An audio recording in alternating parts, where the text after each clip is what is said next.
History में कुछ empires ऐसे हुए हैं जिन्होंने सिर्फ दुनिया को रूल नहीं किया बल्कि सिविलाइजेशन को शेप दिया। उन्हीं में से एक था रोम, एक छोटा सा सेटलमेंट जो धीरे धीरे बढ़कर दुनिया की सबसे पावरफुल सुपर पावर बन गया। एक वक्त ऐसा था जब दुनिया का लगभग हर 5वां इंसान रोमन एम्पायर का हिस्सा था। रोम की आर्मी इतनी पावरफुल थी कि उसने यूरोप, नॉर्थ अफ्रीका और मिडिल ईस्ट के बड़े हिस्सों पर कब्जा कर लिया। उन्होंने रोड्स बनाई, लॉज बनाए, पॉलिटिकल सिस्टम्स बनाए जो आज भी मॉडर्न दुनिया को इन्फ्लुएंस करते हैं। रिपब्लिक, सेनेट, डिक्टेटर, वीटो, ये सब टर्म्स रोमन पॉलिटिक्स से ही आई हैं।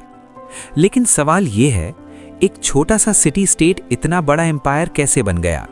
और फिर इतनी पावरफुल सुपर पावर आखिर गिर कैसे गई? आज के इस डॉक्यूमेंट्री में हम जानेंगे रोमन एम्पायर की पूरी कहानी। रोम की ओरिजिन स्टोरी हिस्ट्री और मिथोलॉजी का मिक्सचर है। एक फेमस लेजेंड के अकॉर्डिंग रोम की शुरुआत हुई थी 2 ट्विन ब्रदर्स से, रोम्युलस और रीमस। कहा जाता है कि ये दोनों वॉर के गॉड मार्स के बेटे थे। पॉलिटिकल कॉन्स्पिरेसी की वजह से बचपन में ही इन्हें टाइबर रिवर में बहा दिया गया था, लेकिन किस्मत को कुछ और ही मंजूर था। कहानी के मुताबिक इन्हें एक शी वुल्फ ने बचाया और अपने बच्चों की तरह पाला। बाद में एक शेफर्ड ने इन्हें अडॉप्ट किया और ये बड़े हुए। जब दोनों जवान हुए तो उन्होंने टाइबर रिवर के पास एक नया सिटी बसाने का डिसीजन लिया, लेकिन जल्द ही सिटी के कंट्रोल को लेकर दोनों भाइयों में कॉन्फ्लिक्ट हो गया और इस फाइट में रीमस की डेथ हो गई। इसके बाद रोम्युलस ने सिटी का नाम रखा रोम। मॉडर्न हिस्टोरियंस के अकॉर्डिंग ये स्टोरीज शायद सिंबॉलिक हैं। आर्कियोलॉजिकल एविडेंस सजेस्ट करता है कि रोम लगभग 8th सेंचुरी BCE में एक स्मॉल सेटलमेंट के रूप में स्टार्ट हुआ था। टाइबर रिवर के पास होने की वजह से ये जगह ट्रेड के लिए परफेक्ट थी और धीरे धीरे ये एक इंपॉर्टेंट सिटी बनने लगा। रोम के अर्ली फेज को रोमन किंगडम कहा जाता है। इस पीरियड में रोम पर किंग्स रूल करते थे। इंटरेस्टिंग बात यह है कि किंग्स हेरिडिटरी नहीं होते थे, उन्हें एक काउंसिल चूज करती थी जिसे सेनेट कहा जाता था। इस पीरियड में रोम पर टोटल 7 किंग्स ने रूल किया, लेकिन लास्ट किंग रोम की हिस्ट्री में बदनाम हो गया। उसका नाम था लूशियस टार्क्विनियस सुपर्बस। हिस्ट्री के मुताबिक वो एक क्रूअल और एरोगेंट रूलर था। एक इंसिडेंट ने रोम की पॉलिटिक्स को हमेशा के लिए बदल दिया। किंग के बेटे पर एक नोबल वुमन के साथ क्राइम का एक्यूजेशन लगा। इस न्यूज ने पूरे रोम को हिला दिया। पब्लिक और नोबल्स ने मिलकर किंग के खिलाफ रिबेलियन कर दिया और फाइनली 509 BCE में मोनार्की खत्म हो गई। यहीं से शुरू हुआ रोमन रिपब्लिक। रिपब्लिक पीरियड में रोम ने एक नया पॉलिटिकल सिस्टम अडॉप्ट किया। इस सिस्टम का सेंटर था सेनेट। रोमन सोसाइटी 2 क्लासेस में डिवाइडेड थी, पेट्रिशियंस और प्लीबियंस। पेट्रिशियंस रिच और पावरफुल फैमिली से आते थे, प्लीबियंस कॉमन सिटीजन्स थे।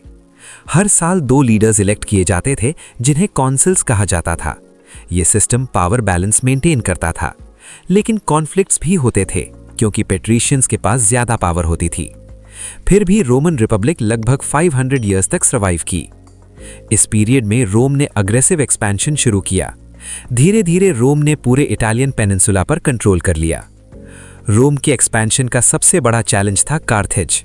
कार्थेज एक पावरफुल मैरिटाइम सिटी स्टेट था जो नॉर्थ अफ्रीका में लोकेटेड था। दोनों सुपर पावर्स के बीच 3 मेजर वॉर्स हुए। इन्हें हिस्ट्री में प्यूनिक वॉर्स कहा जाता है। कार्थेज का लेजेंडरी जनरल हैनिबल रोम के लिए सबसे बड़ा थ्रेट बन गया। एक वक्त पर हैनिबल अपनी आर्मी और वॉर एलिफेंट्स के साथ एल्प्स माउंटेन्स क्रॉस करके डायरेक्ट इटली पहुंच गया। यह मिलिट्री हिस्ट्री का सबसे डेयरिंग कैंपेन माना जाता है। लेकिन फाइनली रोम ने कमबैक किया। 146 BCE में 3rd प्यूनिक वॉर के बाद रोम ने कार्थेज को पूरी तरह से डिस्ट्रॉय कर दिया। सिटी को जला दिया गया और थाउजेंड्स लोग मर गए। इस विक्ट्री के बाद रोम मेडिटेरेनियन वर्ल्ड की डोमिनेंट पावर बन गया। लेकिन जैसे जैसे रोम पावरफुल होता गया, वैसे वैसे इंटरनल प्रॉब्लम्स भी बढ़ने लगी। पॉलिटिकल करप्शन, सिविल वॉर्स और पावर स्ट्रगल्स। इसी केरोटिक एनवायरनमेंट में एक मिलिट्री जीनियस इमर्ज हुआ, जूलियस सीजर। सीजर को गॉल रीजन कॉन्कर करने की रिस्पॉन्सिबिलिटी दी गई। नेक्स्ट कुछ सालों में उसने मॉडर्न फ्रांस और बेल्जियम के बड़े हिस्सों को रोम के कंट्रोल में ला दिया। उसकी विक्ट्रीज ने उसे रोम का हीरो बना दिया। लेकिन सेनेट सीजर की ग्रोइंग पावर से डरने लगा। उन्होंने सीजर को अपनी आर्मी डिसॉल्व करके रोम वापस आने का ऑर्डर दिया, लेकिन सीजर ने एक बोल्ड डिसीजन लिया। उसने अपनी आर्मी के साथ रूबिकॉन रिवर क्रॉस कर ली और डिक्लेयर किया द डाई इज कास्ट। इसके साथ ही रोमन सिविल वॉर शुरू हो गया। सिविल वॉर में सीजर ने अपने राइवल्स को डिफीट कर दिया और फिर खुद को डिक्लेयर कर दिया डिक्टेटर फॉर लाइफ। सीजर ने कई रिफॉर्म्स इंट्रोड्यूस किए, पुअर सिटीजन्स के लिए पॉलिसीज, इंफ्रास्ट्रक्चर प्रोजेक्ट्स और एडमिनिस्ट्रेटिव चेंजेस। पब्लिक उसे हीरो मानती थी, लेकिन सेनेट के कुछ मेंबर्स को लगा कि सीजर मोनार्की वापस ला रहा है, इसलिए एक कॉन्स्पिरेसी प्लान की गई। 15 मार्च 44 BCE।